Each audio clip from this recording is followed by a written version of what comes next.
If you've ever wondered how to calculate the number of working days between two dates, whether a specific date falls on a weekend, or how to convert project timelines from months into quarters, then this video is for you, as we'll be going over all of the key date functions in Excel, from very easy ones at level 1 all the way to the hardest at level 5.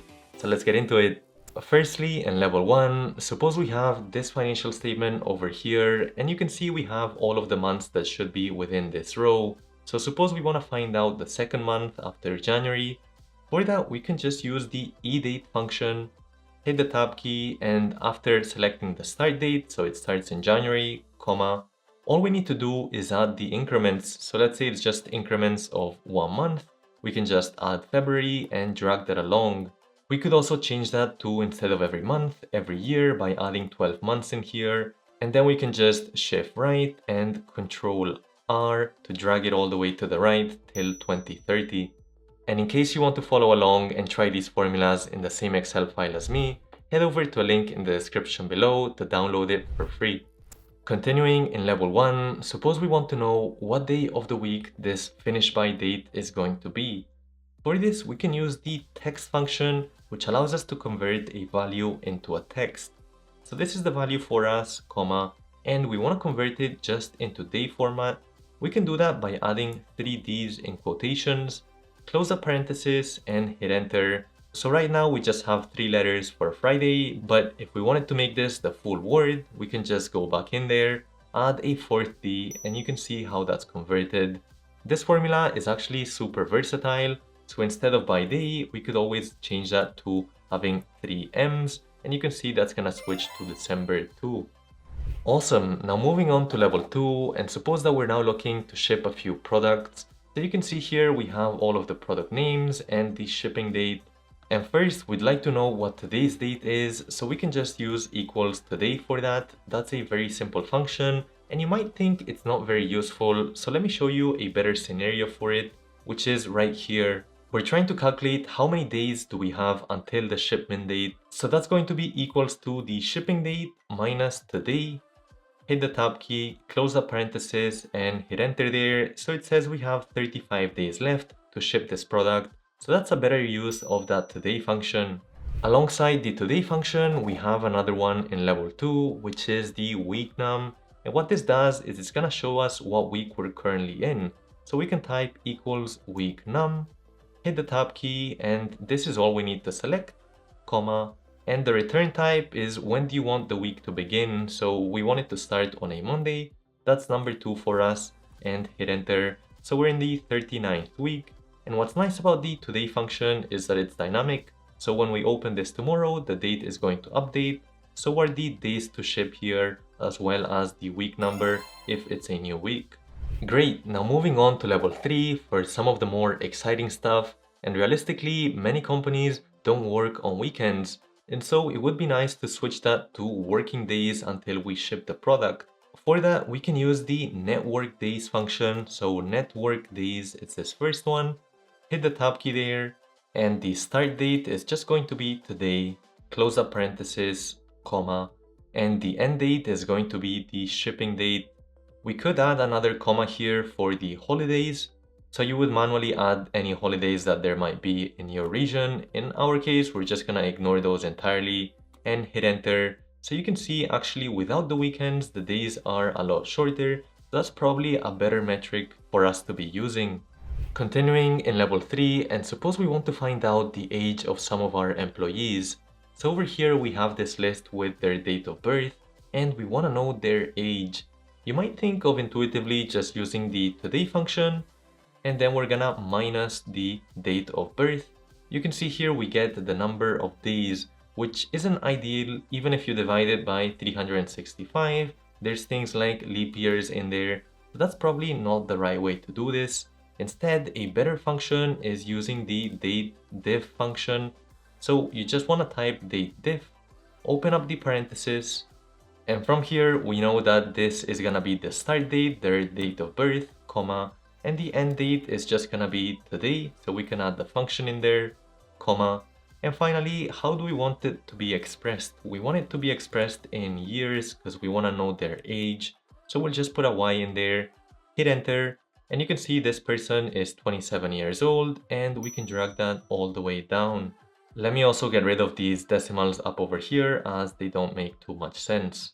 In this case, we've put a Y for years, but this is also useful if you wanted to convert it into days with a D or into months with an M. And if you're looking to learn Excel and other in-demand data skills, I'd recommend you check out our Data Analyst program, which consists of 4 individual courses and over 300 lessons. First, in Excel, you learn the best practices for formatting, formulas, and charts. Then you'll apply your skills with real-life case studies, from data cleaning to building a dynamic financial model. Then in Power BI, you'll dive into data visualization and creating interactive dashboards to extract maximum insights from your data. Thirdly, in SQL, you'll work with larger databases, writing SQL queries, and even connecting databases with applications like Excel and Power BI. Finally, in VBA and macros, you learn to automate tasks like generating pivot tables, P&L reports, and much more. So whether you're in or looking for a career as a data analyst, business analyst, or financial analyst, head over to a link in the description below to learn the skills you need to thrive in today's data-driven world. In level 4, we're going to start getting into the more advanced stuff.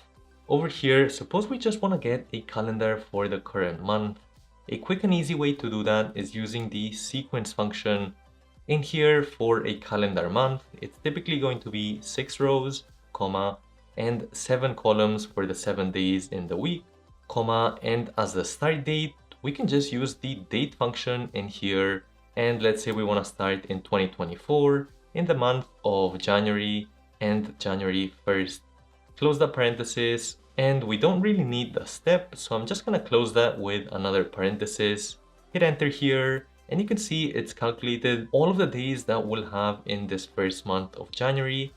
I can then change this monthly calendar from January to, let's say, February by just adding a 2 in here, and you can see how all the data updates dynamically. Continuing in level 4, in a common scenario is to calculate a prorated number. For example, if these people started on this date as employees, but actually left halfway through the month, how can we calculate the salary that we owe them? For that, we can use the equals YEARFRAC function, hit the tab key here, and the start date is whenever they started, comma, and the end date is whenever they finished. So you can see here, let me just add a few decimals so we can see the data better, but it's not really a salary. So all we need to do now is multiply that by their salary, and we know exactly how much we're supposed to pay them. We can drag this all the way down to the bottom, and let me get rid of these decimals as well. Now we know that instead of paying this employee 5,000, which would be 60k divided by 12, we actually only need to pay them 3,700 roughly. Awesome, now finally reaching level 5, and here we have custom formats, which isn't exactly a function, but nonetheless it is super useful. So suppose with these dates that we had earlier, instead of seeing 24, we want to see 2024 in there. For that, we can go to this button right here, which is the same thing as pressing Ctrl 1, and we want to head down to wherever it says custom here on the bottom, and you can see we have a preview of what our data looks like in the sample. That said, if you want to see the full year, we just need to add another Y in there. You can see we now have that 2020, which we didn't have before. Hit enter there to see what that looks like. That's just one customization though. If I press Ctrl 1 again, I can change things further. For example, I could just put day-mmm, and you can see the sample now shows the month written as text. If I were to add a third D, you can see the same thing happens for the day. Hit enter, and now everything's updated accordingly. So you can see just how versatile this custom dates formatting is. And finally, in the last step of level 5, we have converting data into quarters. For example, over here, you can see we have these dates, which we would like to see the quarters for. This is actually quite common under any financial statement, and the first thing we're gonna need is to extract the month from the date. So we can just use the month function for that. That's extracted January, and the next one should say February. So that side is looking good. But that's obviously not all we want. So at the very start, we're going to use the round up function, hit the tab key here, and this is the month, and we just want to divide that by 3. So whenever we're past that first quarter, it's gonna then switch to the next one. At the very end, we're gonna put a comma, and we don't really want any decimals to our roundup. Close that parenthesis and hit enter. The first one is the first quarter, but as we drag this along, in April it switches to the second, and in July it switches to the third quarter. That said, it currently doesn't look very good because it doesn't have that Q in front. We can actually do that with the formatting trick we learned earlier. So it's this button or pressing Ctrl 1. Now we want to go under custom. It currently just has the 0, so the actual number, and right in front of it we just want to add a Q. So it says Q1, Q2, etc.